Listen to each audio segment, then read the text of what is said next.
লক্ষ্মী ঝাঁপি সিরিয়ালে আজকের পর্বে আপনারা দেখতে পাবেন ঝাঁপি দীপকে বোঝাচ্ছে যে তোমার এই ইগোর জন্য যদি আনন্দপল্লী হেরে যায় তাহলে কি তোমার ভালো লাগবে? আর প্রত্যেকটা ছেলে তোমার মুখের দিকে চেয়ে বসে আছে।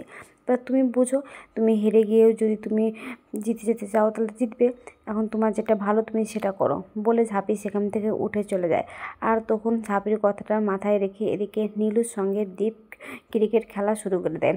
আর ওরা বারবার ছক্কা চার মারে। আর তখন দেখে যে শেষ রাউন্ড নিতে হবে। তখন ঝাঁপি বলছে আর 3টে রান লাগবে, কিন্তু এই 3টে রান যদি পারে তবে কেন এরা জিততে পারবে। আর শেষ রান নিতে গিয়ে দীপ পড়ে যায়। আর তখন নীলুর হাতটা ধরে টেনে দেয়। তখনও দীপ ছুটে গিয়ে ওখানে পড়ে যায়। আর সবাই তখন অ্যানাউন্স করে দেয় যে হ্যাঁ, আনন্দপল্লী জিতে গেছে। আর সেই আনন্দের কাছে এসে নীলুকে জড়িয়ে ধরে।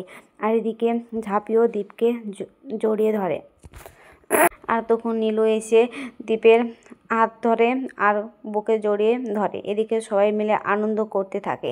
আর ওরা যে ট্রফিটা পেয়েছে সেটা নিয়ে সবাই আনন্দ করতে থাকে। আর সেই ট্রফিটা দীপের বাবা নিয়ে যে ম্যাচরা হেরেছে তাদের দিকে যায়। আর তারা ওখান থেকে চলে যায় পালিয়ে। এদিকে ইনকা দীপকে বলেন কংগ্রেচুলেশন দীপ। তখন দীপ বলে ধন্যবাদ। তখন বলে হ্যাঁ, সবই তো দেখলাম, কিন্তু এই যে নীলুর সঙ্গে আর তোমার সঙ্গে মিলটা করানোর জন্য কত কী করলো তুমি। হ্যাঁ, এই ছোট একটা ক্রিকেট মাঠে এসে জিতে যেতে পারো, কিন্তু তুমি দাদা হিসেবে কিন্তু হেরে গেছো। তখন দীপ বলে মানে? তো হ্যাঁ, তুমি জানো এই খেলাটা কী করে নীলুকে খেলালো, এই মাঠে কী করে নিয়েছিল, ঝাঁপি কত কী করেছে। তখন দীপ বলে কি করেছে আমাকে একটু ক্লিয়ার কি বোঝাবা? তখন বলে যে হ্যাঁ, ওই কাগজটা কিন্তু কাঁসাইয়ের হাত দিয়েও সরিয়ে দিয়েছে। তখন বলে তুমি কি বলছো? তো হ্যাঁ, আমি সব কিছু কিন্তু চুপি চুপি দেখেছি। শুধু এটা না, ও যে নেপচুনকে বলেছে যে কি এই শরবতটা খেয়ে নাও, জুসটা তোমার জন্য খুব ভালো, সেটা দিয়ে কিন্তু অসুস্থ করে দিয়েছে। আমি কিন্তু সব চুপি চুপি দেখেছি। তখন সেখান থেকে চলে যায় ইনকা। আর সেখানে ঝাঁপিয়ে আসে আর বলে দেখলে খেলাটা কিন্তু তোমরা জিতে গেলে। তখন দীপ বলে যে আচ্ছা ঝাঁপি, কী করতে পারলি তুই? তুই ভাবছিস এভাবে তুই নিল আর আমার সঙ্গে তুই বন্ধুত্ব করাবি, মিল করাবি? এটা না, সে গুড়ে বালি। তখন ঝাঁপি বলে এভাবে বলছো কেন তুমি? আর ঠিক সেখানে কাঁসাই আসে। আর তখন দীপ বলে বা কাঁসাই, তুই ঝাঁপির সঙ্গে তো ভালো হাত সাফাই করতে শিখে নিয়েছিস বলে ওখান থেকে দীপ চলে যায়। তখন কাঁসাই ঝাঁপিকে বলে আরে দাদাভাই কী করে বুঝতে পারলো আমি যে কাগজটা সরিয়ে দিয়েছি? তখন ঝাঁপি বলে বুঝতে পেরেছি কে ওকে বলেছে তা। ওই মেয়েটাই তো ওর কান ভাঙিয়েছে। দাঁড়াও, কালকে একবার দিয়ে এসেছি, আজকেও দিতে হবে 2 ঘা, তাহলে ঠিক হয়ে যাবে। এদিকে ইনকার মা ঘরে বসে থাকলে ঝাঁপিয়ে এসে বারবার কলিং বেল বাজায়। তখন ইনকার মা বলে বারবার যে কেউ কলিং বেল বাজাচ্ছে। তখন ইনকার মা কলিং বেলটা দরজাটা খুলে দিতেই অমনি ঝাঁপি ঘরে ঢুকে চলে আসে। আর বলে আপনার মেয়ে কই? আর যে ইনকা আসার বলে তুমি আবার এখানে কেন? আমি এখানে কেন? তোকে কে বলেছিল ওর কান ভাঙাতে? আমি যত চেষ্টা করছি ওদের 2 পরিবারকে একসঙ্গে করার, তুই তত চেষ্টা করছিস ওদের সঙ্গে যাতে ঝগড়াটা বাড়তি হয়। কেন তুই এরকম করলি? কাল মার খেয়ে তো লজ্জা লাগেনি? দেখ আজ কী করি বলে আবার মারতে লাগে। তখন ইনকার মা বলে ঝাঁপি তুমি কিন্তু এটা অন্যায় করছো, তুমি গুন্ডামি করছো।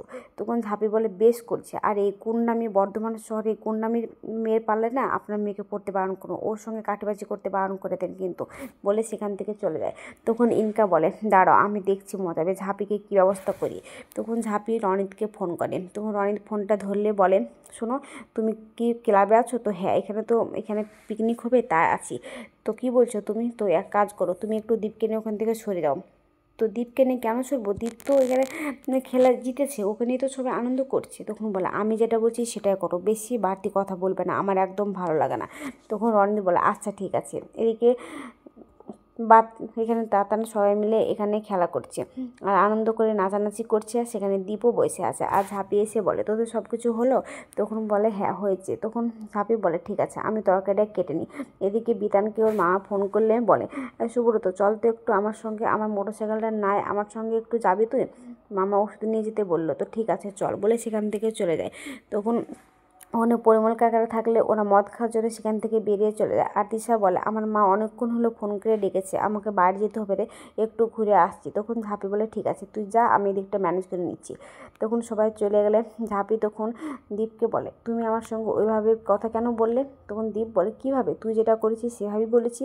তো আমি কি করলাম, আমি যদি নামাতাম নীলুদাকে তাহলে কি তুমি জিততে পারতে? এই আনন্দপল্লীকে তুমি জেতাতে পারতে একা হাতে? আমি তো সবটা করলাম নাকি? তখন সেখানে রনিত আসে আর দীপকে নিয়ে চলে যায়। তখন ঝাঁপি বলে এ আসলো আর একটা কাঠিবাজি, ওকে নিয়ে গিয়ে এখন উল্টা পাল্টা বোঝাবে। যাই হোক, ও যা খুশি তাই করুক, আমি রান্নাটা সেরে নিই বলে মাংসটা গ্যাসে বসায়। আর ঠিক তখনই ঝাঁপির মা ফোন করলে ফোনে কথা বলে।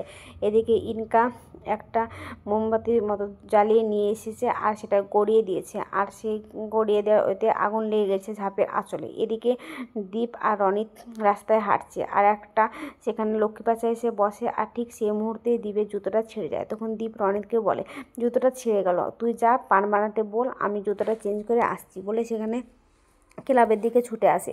আর এসে ঝাঁপি তখন চিৎকার করে বাঁচাও বাঁচাও করে। তখন দীপ ছুটে গিয়ে ওকে একটা কম্বল দিয়ে জড়িয়ে ধরে, আর তখন দীপকে দেখে ঝাঁপি আরও জড়িয়ে ধরে আর বলে তোমার হাতটা পুড়লো কী করে? ওই বলে কান্না করতে লাগে। তখন বলে আমার কিছু হয়নি খো, ওইসব বলে। ঠিক তখনই সেখানে পরিমল কাকা আর বিধান সবাই এখানে চলে আসে আর বলে এটা কী করে হলো? আমি জানি যে এখানে তো ইলেকট্রিকের কাজ হয়, এখানে তো মোমবাতি জ্বালানোর কোনো ব্যবস্থা নেই, তাহলে কে করলো এটা?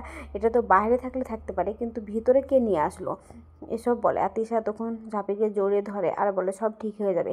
অন্যদিকে দেখা যায় যে ইনকার মা ইনকাকে বলে তুমি এটা কী করেছো বেবি? তুমি জানো তুমি এটা অ্যাটেম্প টু মার্ডার করেছো, তোমাকে আর কেউ বাঁচাতে পারবে না, তোমাকে এবার কিন্তু জেলে যেতেই হবে। আর ওই ঝাঁপি যদি বেঁচে যায় তাহলে কিন্তু তোমার রক্ষা নাই। তখন ইনকা বলে কিন্তু আমাকে তো কেউ দেখেনি কাজটা করতে, আমাকে কেন জেলে পাঠাবে? তুমি জানো না ওই ঝাঁপি যদি বেঁচে যায় ঠিক তোমাকে খুঁজে বের করবে কে এই কাজটা করেছে। আর যদি অন্য কেউ না যায় আগুনে ঝাঁপ দিতে, ঝাঁপিকে বাঁচাতে, কিন্তু দীপ কিন্তু ওখানে যাবে। তাই তোমাকে বলছি তোমাকে আর কেউ বাঁচাতে পারবে না। তখন ইনকা বলে তাহলে আমি কি করব মা, তুমি একটু আমাকে হেল্প করো প্লিজ। তখন ইনকার মা বলে ঠিক আছে আমি তোমাকে হেল্প করছি, তুমি এই মুহূর্তে বর্ধমান ছেড়ে তুমি কলকাতায় চলে যাও। তখন ইনকা বলে আমি কলকাতায় চলে যাব?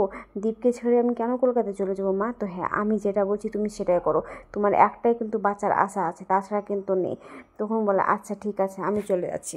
অন্যদিকে বারবার করে পরিমল কাকা বলে কী করে এখানে আগুনটা লাগতে পারে? উল্টো দিকে তো ওইদিকে রান্না বান্না করছিস, তাহলে এখানে কি? তখন ওই মোমবাতিটা ধরা জ্বালায় আর দেখায়। তখন ঝাঁপি বলে আমি ঠিক বুঝতে পেরেছি এটা কার কাজ। তখন দীপ বলে কার কাজ এটা? তো হ্যাঁ আমি ঠিক জানতে পেরেছি কে এরকম কাজ করতে পারে। এসব বলে। আগাম পর্বে দেখতে পাওয়া যাবে যে ঝাঁপি একটা সব চিঠি পেয়েছে, আর সেই চিঠিটা নিয়ে গিয়ে ওর বাবাকে বলে বাবা এবার মনে হচ্ছে ফাইনালি আমি আমার অফিসটা খুলতে পারবো। তখন দীপকে বলে যে শুনছো, তুমি যদি আমার পাশে থাকো আর আমার যদি ব্যাংকটা তুমি একটু উদ্বোধন করে দাও তাহলে আমি বেশি খুশি হতাম, প্রথম আমার ব্যাংকে ইট পড়বে। এসব বলে। তখন দীপ বলে আমি তোর হয়ে উপকার করব? যে আমার পিছনে পড়ে থাকে সবসময়তে, যে আমার সাথে কাঠিবাজি করে, তার হেল্প করব? আমি কিছুতেই করব না। এদিকে ঝাঁপি আর কাঁসায় ঘরে আসলে দেখে যে সব ভাঙচুর করে ফেলে দিয়েছে। আর তখন ঝাঁপি বলে কী করে এবার এখানে পুজো হবে? তখন দীপ আসলে বলে কী হয়েছে? তখন কাঁসায় বলে দাদা ভাই দেখ না ঝাঁপির সব কিছু ভেঙে দিয়েছে। তো আজকের পর্বটা কেমন হয়েছে? যদি ভালো লাগে কমেন্ট শেয়ার সাবস্ক্রাইব করবেন, আর ফেসবুক থেকে দেখলে ফলো করবেন, আর ভুলবেন